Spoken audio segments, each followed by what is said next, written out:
Let us take a very quick look at where the pieces are currently sitting on the board. Curtis is facing a grim and terrifying reality, staring down a stint in Pentonville after the disastrous fallout involving Isaiah, the heavy assault charges, and the rapidly escalating tension with Portia. Meanwhile, Jordan is standing on the outside, a woman who has given so much of her soul to the law, to her city, and to the people she cares about, yet constantly finds herself caught in the crossfire of other people's chaotic decisions. On a completely different side of town, Drew is rapidly transforming before our very eyes.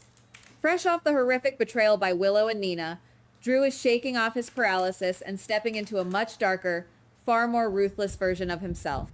He is a man who has been pushed to the absolute edge, and he is ready to take back his power by any means necessary. These are the players currently on the board, but where they are moving next is what should truly terrify us. Let us explore the first scenario. The story could be heading toward a deeply emotional and guilt-driven connection between Jordan and Isaiah. Think about the mechanics of this path. Once the dust finally settles and the absolute truth about the hit and run and the vicious framing of Willow is fully exposed to the public, Isaiah is going to be completely exonerated. The baseless, aggressive accusations hurled at him by Curtis will be proven entirely false. Who benefits from this revelation? Isaiah gets his life and his pristine medical reputation back, but Jordan is the one who is going to feel the immense, crushing weight of guilt. She has always been a seeker of justice, a woman who prides herself on fairness, and seeing an innocent man dragged through the mud by the man she once loved is going to trigger a massive shift in her psychological state. This could lead to Jordan reaching out to Isaiah in a desperate attempt to make amends for the sins of her former husband. What starts as a simple professional apology in the hospital corridors could rapidly evolve into a deep, profound emotional bond. They are both, in their own ways, victims of Curtis and his reckless assumptions and explosive temper. As they spend time together sharing quiet moments of vulnerability, Jordan might find a sense of absolute peace and stability with Isaiah that she never truly had with Curtis. Isaiah is a brilliant surgeon, a man of science, healing, and calm rationale, which is the exact opposite of the mob-adjacent, highly volatile life Curtis has been leading for years. But who is in danger here? Curtis is in grave danger of losing his mind. Imagine him sitting in a dark Pentonville cell, holding on to the fragile hope that Jordan will be waiting for him, that she will be his anchor to the outside world. He works tirelessly on his legal appeal, fighting tooth and nail through the system, and finally secures an early release. He walks out of those heavy iron prison gates expecting a hero's welcome, only to discover that Jordan has completely moved on. The bigger consequence may be the total and irreversible destruction of Curtis and his faith in humanity. Finding Jordan in the arms of the very man he falsely accused and assaulted would be a psychological kill shot. It would turn Curtis into a bitter, resentful, and dangerous man completely isolated from the life he once knew and loved. Now, let us map out a completely different future, one that changes the entire landscape of Port Charles in ways we never imagined. What if Isaiah is just a clever red herring designed to distract us?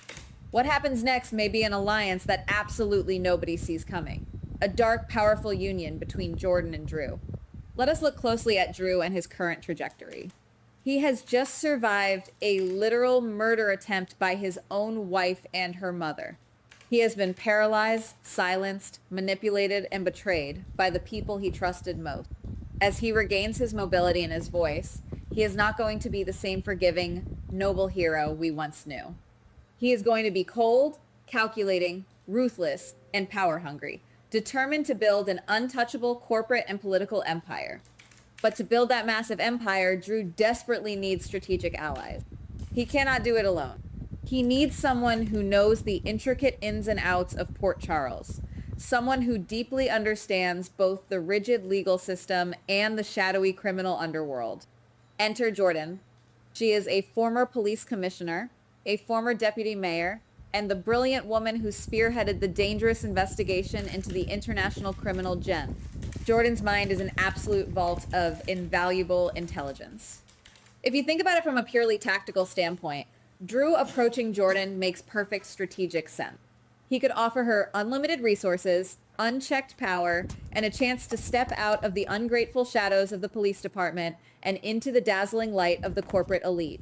There's a chance that Drew initially targets Jordan purely for cold calculated exploitation. He wants to weaponize her vast knowledge against his many enemies, using her political leverage and police connections to shield his new, darker business ventures from scrutiny. Jordan, feeling utterly abandoned by Curtis and exhausted by her constant, unrewarded sacrifices for the city, might actually accept this dangerous offer. She might finally embrace this darker, more pragmatic path, tired of always being the good soldier who gets left behind. This unholy alliance would completely upend the traditional power structures in town, making Drew and Jordan the most formidable, untouchable, and feared duo in the entire city. But let us take this a step further into the most unexpected and thrilling possibility of all. What if the cold manipulation turns into a genuine, fiery obsession? In this third future, Drew starts out using Jordan for her vast connections, treating her as just another valuable asset on his complex chessboard. But as they work closely together, fighting off mutual enemies and navigating the treacherous, shark-infested waters of local politics and corporate espionage, something fundamentally shifts between them. Drew realizes that Jordan is not just a tool to be used and discarded. She is his absolute equal in intellect, strength, and resilience. This is the massive twist that could redefine both of these characters forever. Drew, who has been severely burned by the deceit and cruelty of Willow and Nina, suddenly finds himself entirely captivated by Jordan and her unwavering strength, her brilliant strategic mind, and her fierce, undeniable independence. He falls in love with her completely, deeply, and genuinely. And Jordan, who has spent years dealing with men who either lie to her, keep secrets, or eventually leave her, finds herself magnetically drawn to the raw, unfiltered honesty of this new, darker Drew. They become a genuine power couple, bonded not just by mutual benefit and strategy, but by a passionate, unbreakable, and all-consuming romance. If that happens, the stakes become astronomically high.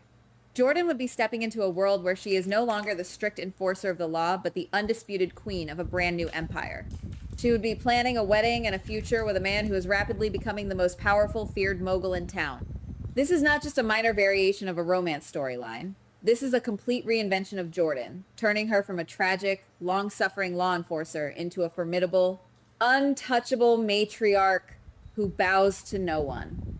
If you ask me, the path that feels most likely and honestly the most incredibly compelling for the future of the show is this third option.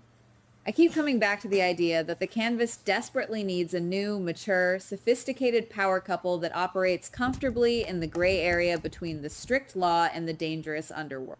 Drew and Jordan fit that exact bill perfectly. Isaiah is undeniably a great guy, but a romance with him feels a bit too safe, a bit too predictable, and honestly, a little boring. It doesn't shake the foundations of the show or create massive ripple effects. The path that makes the most sense is the one where Drew and Jordan violently collide and merge their worlds. Jordan has been playing by the strict rules for far too long, and look exactly where it has gotten her: alone, stressed, unappreciated, and constantly cleaning up other people's catastrophic messes. Drew has also played the noble, self-sacrificing hero for years, and it got him pushed into a freezing lake while strapped to a wheelchair. They are both characters who are absolutely primed for a dark, sophisticated, and thrilling reinvention. A romance born out of strategic manipulation that unexpectedly blossoms into true, fierce love is the exact kind of high-stakes, dramatic storytelling that we live for.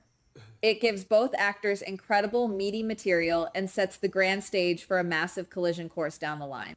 So, if this explosive scenario unfolds, what will come after? Looking ahead, we have to talk about the inevitable, highly anticipated return of Curtis. Imagine the cinematic scene. Curtis finally wins his grueling legal appeal. He steps out of Pentonville, breathing the fresh, free air, genuinely believing he has survived the absolute worst chapter of his entire life. He heads straight to Jordan, ready to drop to his knees, beg for her forgiveness, and rebuild their shattered life together. But instead of open arms and tears of joy, he finds Jordan standing tall, wearing Drew in his massive engagement ring, planning a life of immense power and wealth that Curtis could never provide. The next shockwave is not just going to be a broken heart, it is going to be a loud, violent declaration of war. Curtis has already shown a dangerous propensity for violence and highly irrational behavior. Just look at exactly how he handled the situation with Isaiah. If he loses Jordan, the supposed love of his life, to a billionaire corporate mogul like Drew, Curtis is going to completely snap. We could see Curtis abandoning all his remaining morals, perhaps even teaming up with Sonny, or a returning dangerous villain, just to meticulously tear down Drew and his new empire piece by piece. The story could be heading toward an all-out, bloody war that divides the entire town right down the middle. Portia will inevitably be dragged into the dangerous crossfire. The police department will have to choose sides between their former commissioner and their current loyalties, and everyone else will be caught in the middle of Drew and his new ruthless agenda. This is just the beginning, guys. The betrayal while Curtis is rotting in prison is merely the tiny spark that will ignite a massive, uncontrollable inferno. The future consequences of this epic love triangle will reshape every single character involved, leaving a long, devastating trail of destruction that will take years to clean up. Goodbye. Please like, subscribe, and comment on the GH Spoilers Daily channel.